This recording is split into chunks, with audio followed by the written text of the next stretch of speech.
Hello. It seems that everybody from the lobby have joined the meeting. Welcome all. Just before we start, I'm doing a quick remark that all this event will be recorded and shared later on EUDIS Hack webpage as well, together with the Q&A what we are going to have here. So be aware of it. And thank you for joining us all.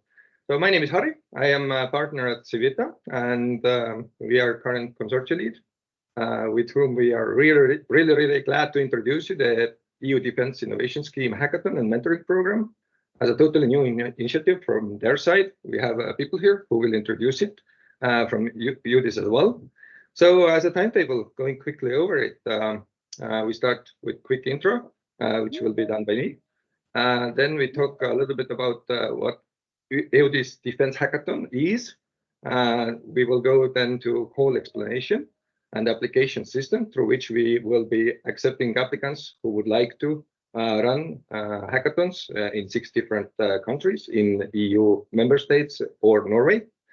And then we will have also some tips and tricks for you from our experienced hackathon organizers who have been supporting such kind of setups before. And at the end, you will have live Q&A session availability and possibility with all of us. So let's go to the next slide. Maybe very quickly to say who are the different organizations behind this big project where we are supporting EUDIS.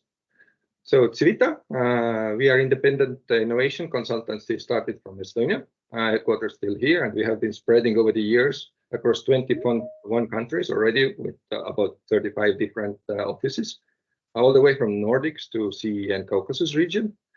As an innovation consultancy, we provide complete range of different services from regular management consultancy to funding attraction, different innovation support services, including hackathons, acceleration programs, and investment readiness programs, to mention the few most important ones in this context.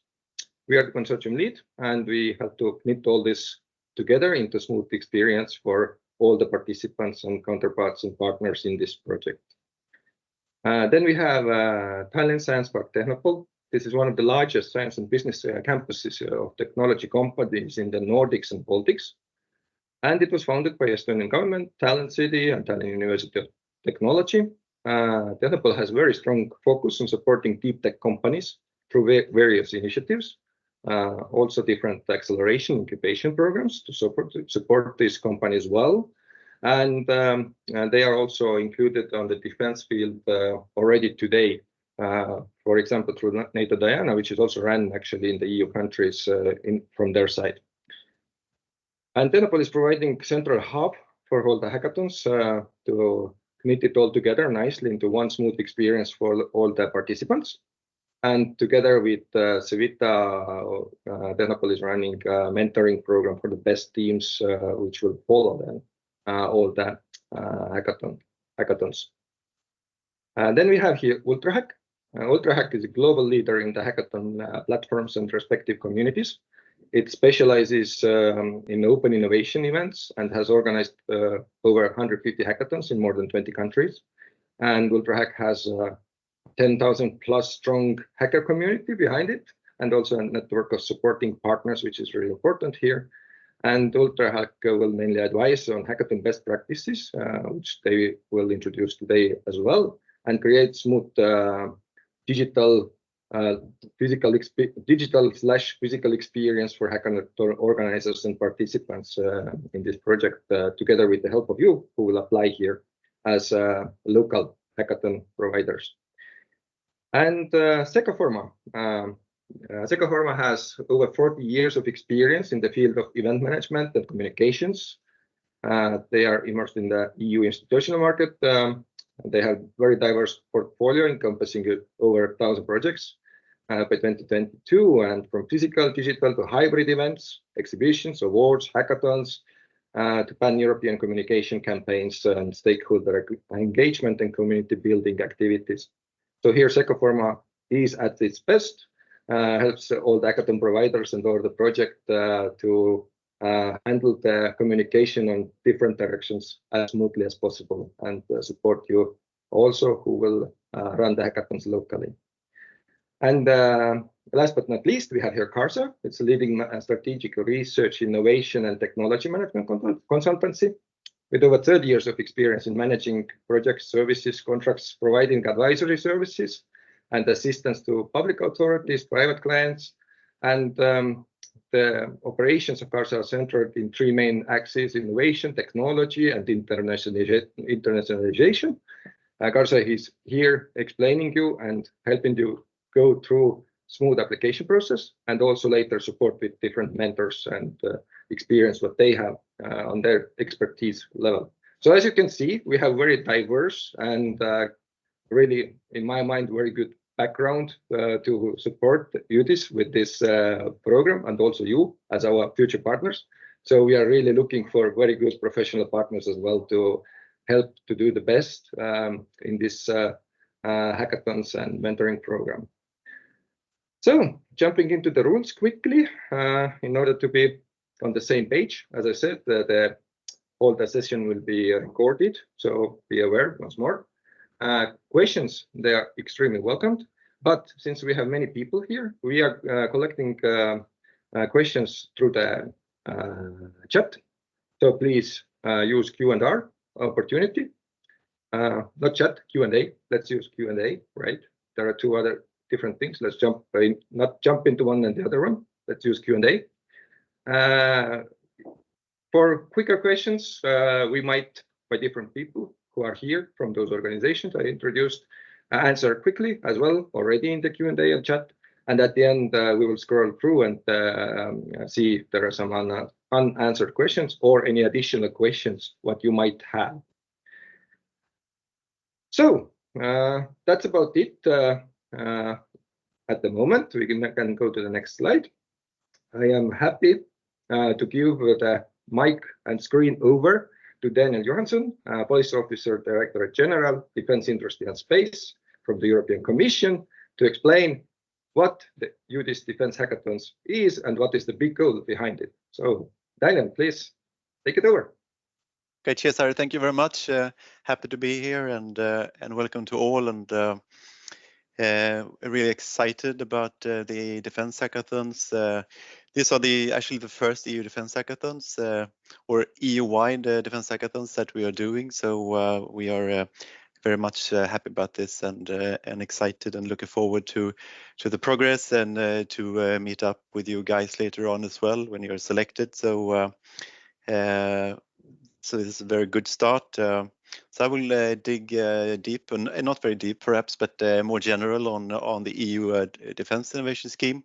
So this is a scheme that we launched a couple, actually 2 years ago now. So it's but it's operational. And we have initiated some activities, as for instance the hackathons. So as mentioned, really happy about that, getting this important work forward. So you see the introduction there in the policy context of the EUDIS. So it's there to support the SMEs, and in particular the startups and the defense or the actors that are not usually part of the defense arena. So getting them into the defense field is one of the aims of the Defense Innovation Scheme. So to really tap into the challenges and so forth that can bring forward, and get them into the defense industry. So taking usage of what has been done in the civil sites, and use it for defense purposes. So the EUDIS is integrated into something called the European Defence Fund, the EDF. So that program was launched a couple of years ago in 2021. And it's also operational, as you understand. So we're launching many projects. I think we are up to 104 EDF projects as we speak, and they are getting more each year, of course. But there are yearly calls in relation to the EDF. In terms of funds and so forth for the EUDIS, we have an investment ambition close to 2 billion up until 2027. 1.5 billion comes from the European Defence Fund, as I just mentioned, and the rest of the funds come from private investors. So it's very important to have this cooperation between the EDF program and the GGGFIS and the private investors and the civil parts of the ecosystem. And we have 5 tracks in the EUDIS.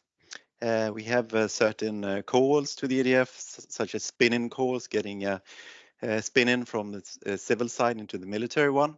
And then we have SME support services. And as you understand, Hackathon is one of these support services. And we are planning other initiatives as well. So we're not really happy just doing this. So we want to do accelerator programs as well, but we will come back to that in a couple of months' time. So the objectives of the EUDIS Defense Hackathons, one of the most important one is to attract skills. So we will get the next generation or the next generation innovators to work in the defense area. So Hackathon is a very important tool to achieve this objective. We want to foster and bridge the ecosystems. This is one of the main aims of the defense innovation schemes, as I mentioned. So we have this relation that we create between the innovators, the hackathon teams from the civilian ecosystem. So they meet up with the experts from the armed forces and the defense industry. So we get this natural environment when they solve the challenges together or getting support from the experts, so the teams can address the challenges and come up with good solutions to these challenges. So that's very important, and we want this stimulating environment so we can create innovative solutions so we actually support the armed forces then in the member states and in Norway as well. So Norway is part of the EDF and the EUDIS scheme as such. Next slide, please. So this is the organization of hackathons. So we set up a contract with Civita and the other entities that were presented a couple of minutes ago by Harry. So we have a 4-year contract with the team. So this is the first year, of course. And the plan is to have one hackathon, at least one hackathon yearly. And then, of course, we have the flexibility to have more during 1 year, for example, which is good. So we can scale up the program as well. And then we plan to, of course, continue the hackathons after 2027 as well, but we'll get back to that later. And Harry also mentioned the central hackathon hub, which is very important with regards to create this fluidness with the local hackathons. And for the design of the 2024 year program, we have set it at 6 different hackathon locations in the EU member states and in Norway or Norway. So there will be 6 of them, and we have the possibility to scale up the number of hackathon locations in the coming years. So we will have a bit of a lessons learned discussions and so forth, and during this year, and then come back to the new program for 2025 at the later stage. But my guess is that we will increase a little bit the number of locations. So that's good for you to know. And there is the open call, of course, and that's why you are here. And we'll come back to that later when it comes to requirements and so forth. But as I mentioned, the program, this is a defense program. And it's financed by the EDF fund or program. So we need to direct the call towards the EU member states and Norway.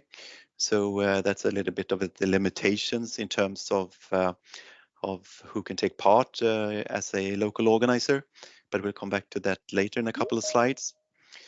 And then we will also come back later to of course, the the hackathon as such in the end of May, and there will also be a mentoring program after the we have the event back in the 10th of June. So next slide, please. Coming into the theme, so we chose the main theme for the hackathon, digital in defense, because it's a very, very open theme. It creates a lot of possibilities to do a lot of interesting challenges, I would say. You see a couple of them below. So improving situational awareness, of course. Cybersecurity, very interesting, of course, if you look at what's happening today or what's, with regards to the situation eastwards. And then, of course, the subsea infrastructure protection as well is another interesting challenge. So what we're doing with these challenges, we have a more concrete text, of course, to these challenges. We are working on them, and we plan to publish them on the website in a couple of days. So we will come back to more information. The theme, the main theme text is actually out there already, so you can have a look at that. And of course, the challenges are part of the scope of the main theme. I think I'll stop there and hand over back to Harry. Thank you. Thank you, Daniel, for a nice introduction from your part. And let's dig right away into the goal and expectations from our side and how all the process works, so that you could really cooperate with us in this really great new initiative. And I'm giving the mic over to Francisco Puja, a senior R&D and innovation consultant from CARSA, who is helping and managing and running all this process for you. Thank you. Hello, Harry. Hello, everyone. Good morning. Thank you for attending this webinar, and I hope you get new insightful thoughts and inspiration for applying to this first open call to this call this year. Let's jump to the first thing you might be interested in is knowing who can apply. So let's jump into that directly into it. So we are looking for any private or public entity legally established in the European Union or Norway, as we were just discussing, and not being subject to control by a non-associated third country or non-associated third country entity. Okay. In addition to that, the infrastructure, the facilities, assets, and resources that will be used must be, and this is something that might be and will be subject of confirmation, but must be located in the territory of the EU member states and Norway as well. Slide, please.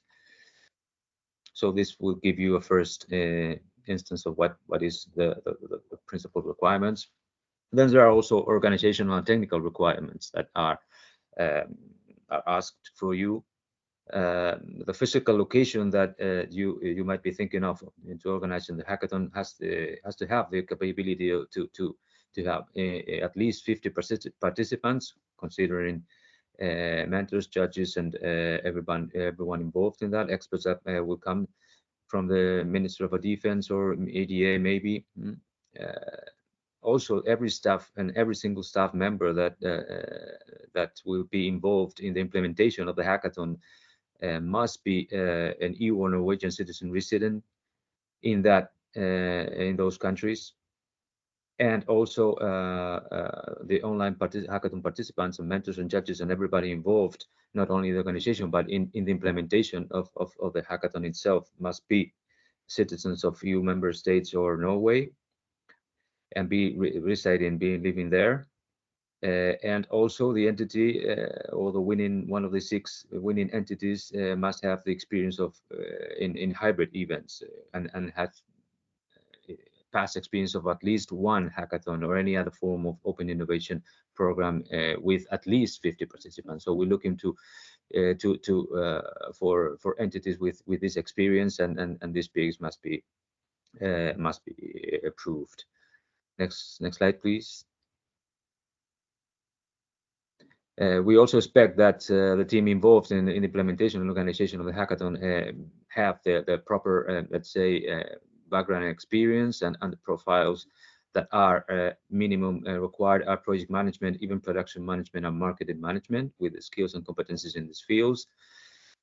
Also, whether the entity and the team must have the capability to run this hybrid hackathon in the given timeline, must have the financial capability to implement the hackathon as well. So we will be asking you to at least secure 10,000 euros in form of a sponsorship in any way of in-kind monetary discounts or skills or anything else to support the implementation of the hackathon.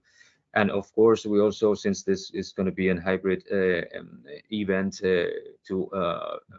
to ensure a good digital connectivity. Here are some of the technical requirements for that. So we must ensure that there's going to be a seamless connection with different locations and with the central hub as well.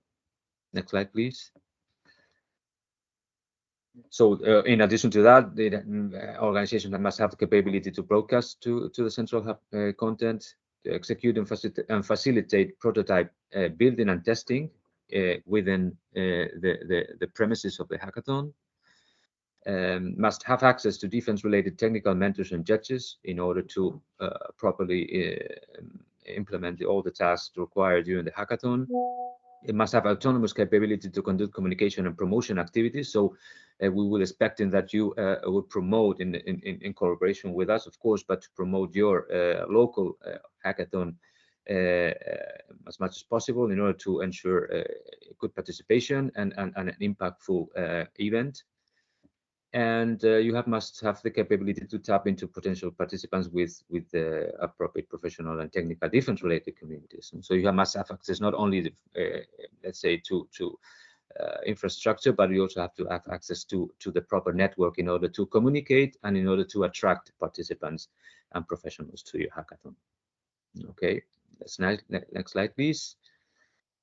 So that would be the requirements, which will be, as you will see in a minute, implemented into an application form that would be kind of approved and commit and declare that is you have all these capabilities on your side, and you will need to respond to the questions of these issues in the application form. Let's go to the next slide, please.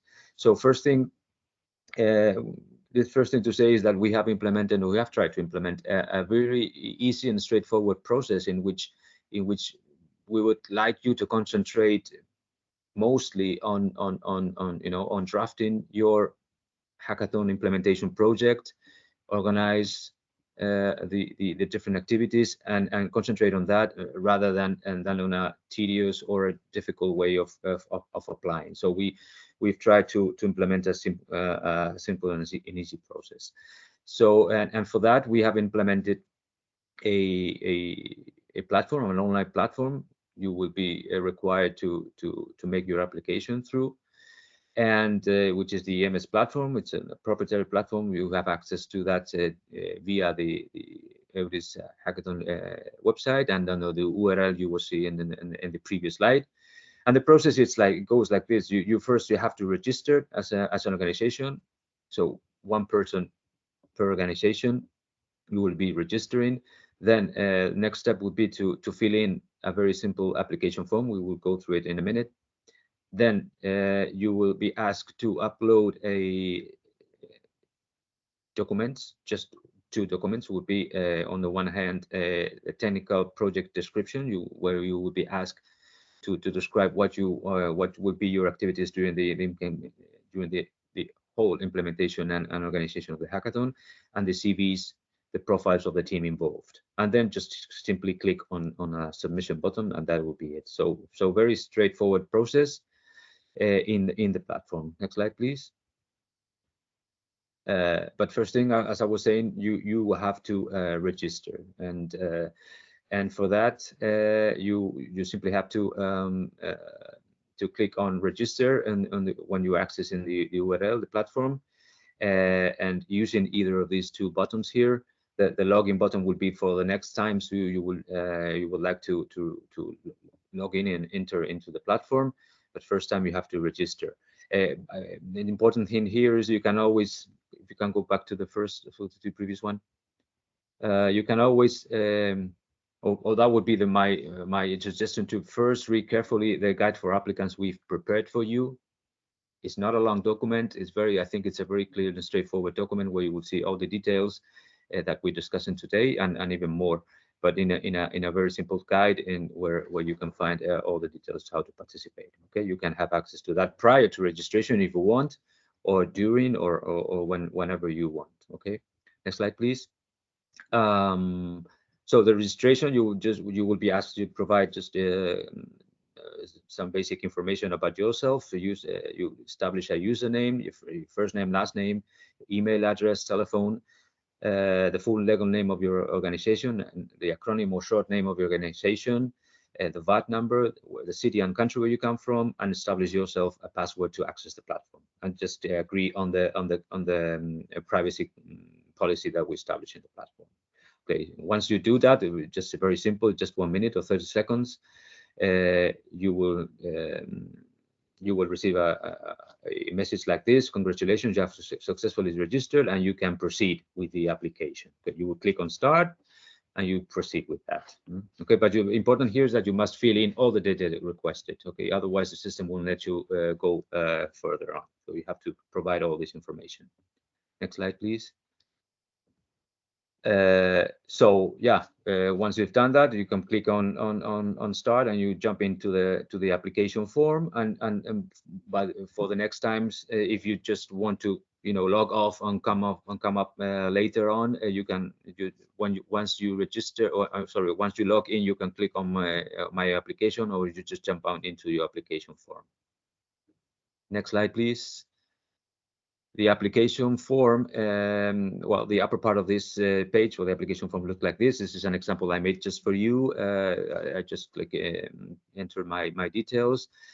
As I said, you can always have access to the guide for applicants here. So this is the upper part, and you will be asked to fill in or answer all the questions below, which all let's say correspond or to the eligibility conditions that we were just discussing a few minutes ago, and just click on the declaration and commitments at the very bottom of the page. If you go to the next slide, you will see how it looks like, more or less. So it's questions, all like 18 questions, to which you will have to answer yes or no. Hopefully read them all carefully, because this is as I said, this is a requirement. So and only if all the questions are answered yes, you will be able to move forward. Okay, if you will now go to the next slide. So 18 questions, that would be the last one, and then you will have to declare that all information provided, so all the answers you gave to those questions are accurate, and to your best knowledge, you confirm that those responses are real, are correct. You also be committed to the following, which is also a requirement to participate in this program: select a grant winner, to compete in the hackathons, provide the central hub with the project materials, and use Discord both in terms of video and text communication with the participants on the hub during the hackathon. And finally, you have to give consent to the processing of your personal data that you just gave. So you click on save, always click on save, and you will move in to the next part of the application process. Important here to highlight is that, as I said, in order to be able to continue, all those questions must be answered with a yes. If you answer no, because that is the situation you are in, you will not be complying with the requirements, so you will not be allowed to move forward. So that's why it's very important that you read the guide for applicants first and make sure that you are complying with all the conditions that are set up in this open call. Okay, just before you even start this process. Of course, you can always start and see how it looks like, but the system won't let you move on if you're not complying with any of those requirements. Okay. So if everything is okay, you will move on to the next and last part, where you will be asked to simply provide let's say a project title for your application and an acronym, so we are able to, let's say, locate what's your, or you know, assign you with a project title and an intention to implement a hackathon, and simply upload the technical project description that you are requested to elaborate. This is a document, a maximum 12-15 pages, and where you will be able to download the template here in Word format, although you will be asked to upload it in PDF format. Please be aware of that. The sections of this document are described also in the guide for applicants, so you may have a look at them previous to that, of course, and so you are you know, perfectly aware of what is asked there for you to describe and tell us, and which will be the basic for the evaluation. Okay, so your application will be evaluated on the basis of what you've described in this, let's say, project description. Okay, so there you will upload the project, and sorry, go back to the previous one, and you upload also the CVs, so the profiles of the team involved. You may upload or provide us with just one PDF document with all the CVs one after the other, or you may, if you want, you can just upload different CVs from the teams separately. So you can always add more CVs, clicking on that button here, add more CVs. Okay, and then once you have everything ready, you just simply click on submit, and that will be it. Okay, important here. So once the application form has been completed, you will be directed to this page and provide this information. If you go to the next slide, important here to highlight is that once you've clicked on submit, you can always resubmit if it's prior to the deadline. Okay, so you will be able to improve or change things before the deadline, and the documents or the information that you that will be evaluated would be the last version of what you submitted. If you go to the next slide, you will see what happens when you click on submit. If everything is okay, you have provided the required information, a project title, an acronym, and at least one PDF for the technical description of the project, and at least one CV. You click on submit, and this is what comes up. Congratulations, your application has been successfully submitted. Okay, it's as simple as that. Next slide, please. And but as I said, applicants may submit as many versions of the technical project and CVs as they want prior to the deadline. That's why you will see a cross button here in black, where you can remove the previous file and put the new one. Okay, and as I said, you can always do this as long as it's prior to the deadline. And as when you do this, you will have to click on submit again, of course. Okay, so but this is a thought in a way that you you know, you can always improve your documents and your project to the very last moment, if that's your idea or what you want to do. Okay, so sometimes it's preferable to do that. Okay, so but remember, every time you remove a document, you will have to upload a new one and press submit, and that would be it. Next slide. And basically that would be it. So your proposals must comply with the following requirements. They have been submitted. So in order to be eligible, you not as a participant, but your application, in order to be eligible, need to be submitted before the deadline, which is 11th of March at 12 midday Central European Time, using this platform. They have to include a readable technical project description in PDF and in English, which follow the template provided. Okay, so this is very important as well. You have to follow the template provided. You cannot just make your project and submit it and upload it here. That would be uneligible. and the proposals or application must include CVs in PDF and in English of the team involved. And if you comply with this, your proposal will be eligible, and it will move on to the next phase, which is the evaluation.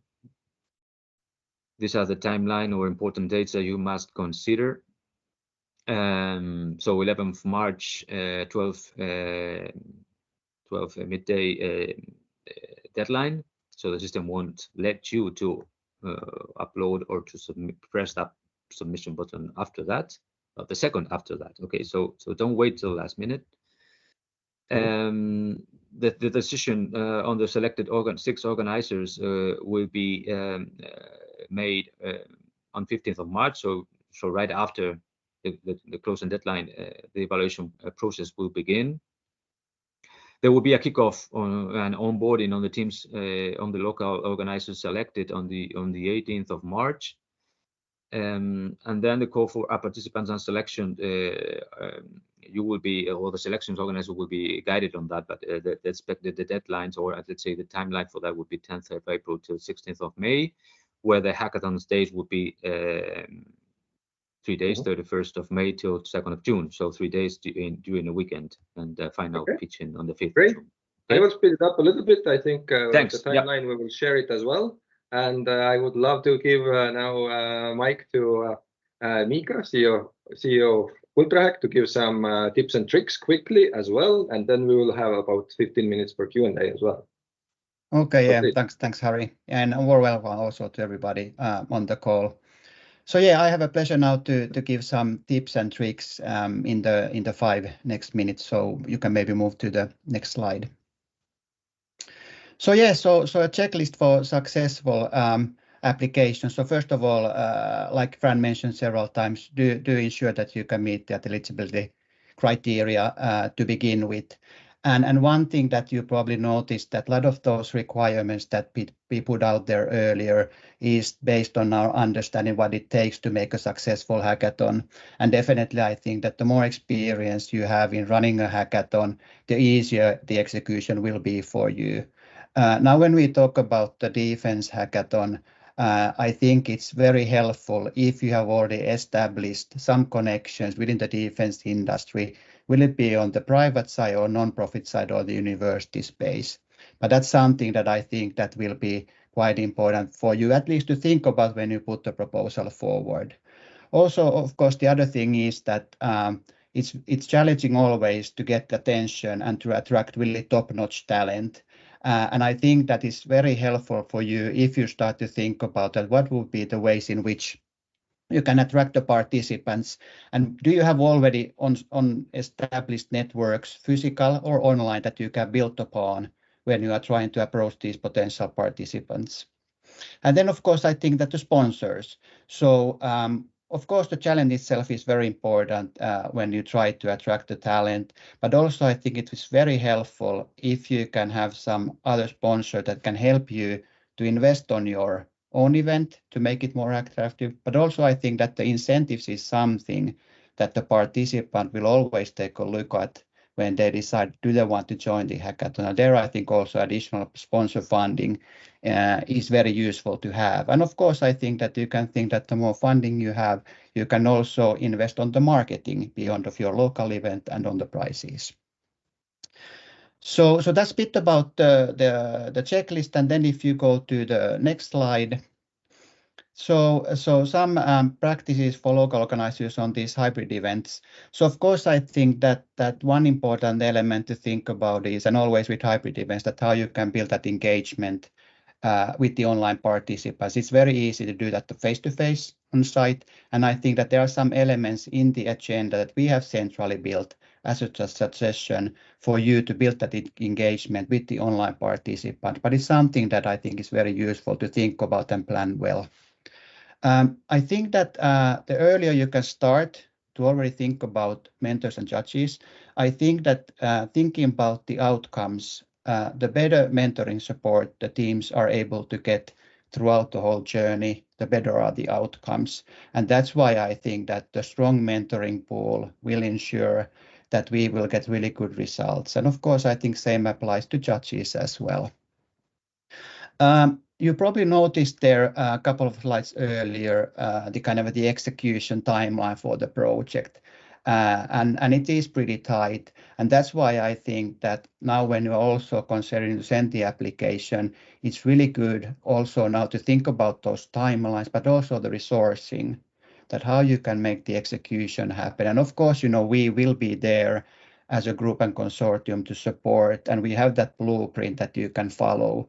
But I think that is fundamentally important that you're able to plan that in advance, because we have always seen that the better you plan, the easier the execution will be. And then I think that the final bit is then that we will be hosting these coaching calls from the beginning when we start the journey. And those will be extremely important and useful for you, because we have built the content in a sense that we almost like go the whole journey from the beginning to the end together with you. So having coaching calls around, how do you do the promotion, how you do the onboarding for the judges and so forth. So we try to give and equip you with all the tools and knowledge we have as a group for you to do well in the hackathon. And those coaching calls, which will be once a week, will be a key platform for you to tap into our knowledge. And of course, then we work there together hand in hand. But I think those are the kind of the main bits or takeaways and a kind of a higher level. So over back to Harry, to you. Yes, thanks a lot. I think, I hope it's more clear now. And if there are any other questions, please ask. I will now quickly scroll through the Q&A chat. Again, reminding, if you have any questions, put it to the Q&A, not to the chat, so that we have everything in one place. Okay, I will jump probably there also, just in case if questions in here end before our time is ending, but still. Juhani has been giving quite a lot of answers here already, so I'm checking which ones are not answered first. So there was about checking the eligibility of participants. It's answered. There were 5 different questions I see here about different organizational issues and central hub. I see these are also answered. All the answers we will put together as a Q&A file, as it was said before as well. So you will see it later from the homepage as well as Q&A. And if some of these didn't give enough good answer for you yet, please raise it again on top, then Juhani can comment orally in addition to. Timeline, yes, it's final. Can we have presentation after the meeting? Yes, of course, we can share it and we will share it. Then here are questions which are not asked. Okay, where will the data for the participants come from? Will the challenges be the same for all locations? Hybrid event and access to EU members. I think these are also questions directly to Ultrahack and Juhani. Do you want to comment them orally now? Yes, thank you. Hi, this is Madeline from Ultrahack. Yeah. So the data will come from Ultrahack side to you after the registration deadline for participants has passed. So all of the 6 local organizers will get their own challenge platform for their own local hackathon on the Ultrahack platform. And after the deadline, we will give you that participant data. The challenges will be the same for all of the locations. And as Daniel mentioned in the previous parts of this seminar, they will come from our side to you. And as soon as we have our local hosts identified, the challenges will be published as well. So still in the March timeline, because it is a strict timeline to then start promoting. So we will do it as soon as possible after you have been selected as a host. By hybrid event, we mean that you will, of course, set up your stationary event and your physical event, but you will allow your participants to either join on-site or online to your event. Another aspect is this, since we're doing 6 local hackathons simultaneously, but we do want to link them together under the EUDIS Hackathon umbrella, you will set up a stream, so to say, a connection to the central hub, through which you can follow the central hub content to all of the local hackathons, and also kind of follow what the other hackathons are doing at the same time, kind of like a Eurovision type of thing. We'll guide you on this and take you by the hand to the end, so no need to feel overwhelmed at this point. As for the EU mentors online, you can add here, Harry, or someone else, and correct me if I'm wrong, but you might have some experts or visitors kind of tune in and check in on your hackathons, but we do ask you to rely on your own local hackathons and mentors as much as possible. Yes, exactly. And from Daniel's member states point, might also be some people joining, either online or offline. It will then come out in the process how many and who and how would like to join. We will definitely do our best to provide also some interesting mentors through that, if possible. But the next one is also about winners. Madeleine? Sorry, I have so many questions open. Which question are you referring to? Cash prize for the winners, will it be the same all over the 6 locations? Excellent, thank you. So after you've identified your own local hackathon winner or winners, you can have a top 1 or top 3 or however you want to play it. It is up to you and your potential, and hopefully you will have some sponsors that can stand for those cash prizes, and the amount of that cash prize is up to you. After we've identified our 6 local winners, they will go into the EU-wide finals, out of which we will select with the EU-wide jury top 3 teams that will then go into that mentoring program. But the cash prizes for local hackathons is up to you and your availability and capabilities. Yeah, actually for the mentoring program, we will take in the beginning 6 teams, EU-wide, and then at some point there will be cut to the 3 ones. So it will be almost half year long the program for the teams. Exactly. Thank you for correcting. Oh, no problem at all. This is why we are all here. Yeah. Can we download the technical project description template from anywhere other than the application portal? It would be helpful to look through this before we start working on the application. Francisco, is it possible? Yeah, I can take that. As I said, the content of that template is in the guide for applicants. So you can, if it's important, you can have a look at it prior to registration or prior to anything. You can just simply download it, and you could see the sections in which we have divided that document. So you can have all the information in advance. Mm-hmm.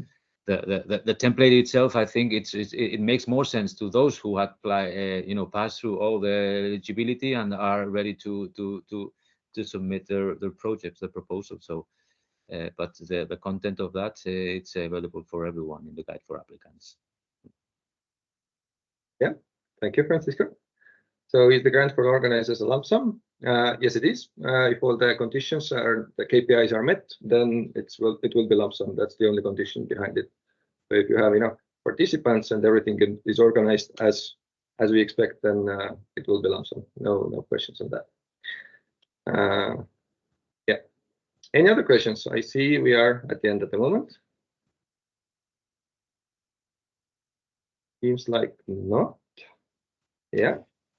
And maybe just a comment from me, Harry. Sure, please. Yes, as mentioned for the mentoring program, all 6 teams will who will this the last EU-wide part, they will get the mentoring. It's just a difference between the hours of mentoring they will receive in the end. So the top 3 will receive 100 hours, and the runners-up will receive 20 hours. So there's a little bit of a difference there. But we want to take on board all the good ideas that the hackathon will result in. And that is also given for the teams that will not win. So we will do our best to not leave them behind, but to really utilize the ideas that comes up during the hackathon event. And then for the mentoring, which was mentioned as well, I think Harry mentioned that MODs or the nations will bring experts as well. So we will on our end ask the member states and Norway to come up with defense experts who can really, you know, help the teams with their defense background to mature their ideas. So I think that's a very important aspect. So we will do our best to encourage the member states and the European Defence Agency as well to bring out experts necessary to support the team. So we get this good ideas and for the armed forces in the end. So that's very important, I think. Thank you. Francisco has hand up. Yeah, I just wanted to comment here. This I see in terms of the eligibility of participants, which is I see a comment here that it's quite rigorous, and it is a very strict thing, and it is a go or not go thing. So important here is to highlight that, as I said, have to comply with all the requirements. You will be declaring that those requirements are true and as far as you know the reality. But in addition to that, we would be asking the six and the winners for at least a EU Norway control and ownership declaration. So you will need to declare officially that you are that you have no subject of control outside the EU or Norway, and so in an official signed declaration. So just to insist that requirements are strict, and we'll be looking at that very closely. Yeah, thank you for answering this question. Then there's a question about IP. Maybe this is for Madeline again. Yes, answer is yes. Mhm. The IP Yeah. stays with the participants. Exactly. That's typical to the hackathons. Whatever is created during the hackathon belongs to the team. Okay, any other questions? Yes. Popping out slowly.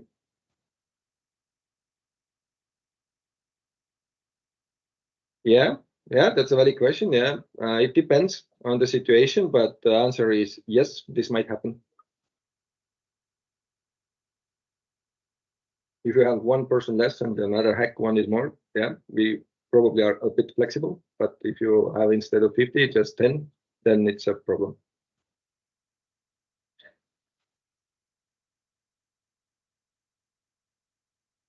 Okay.